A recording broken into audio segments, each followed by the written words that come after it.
Hi everybody, I just get my seagull 21 dual,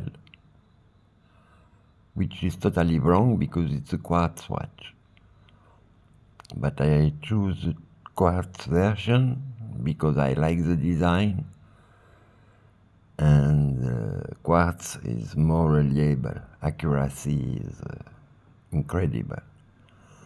So I got it yesterday. I like it. It's exactly what I was waiting for. Look how I cannot go.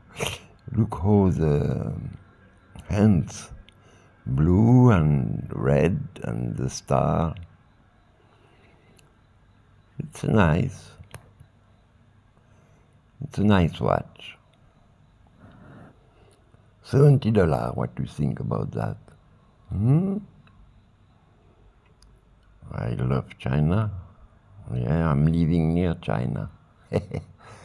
I know why. They make a good watch, really. We know this is a quartz because when you stop the hand and you press the return, it go that way. It go a little bit harder. Voilà.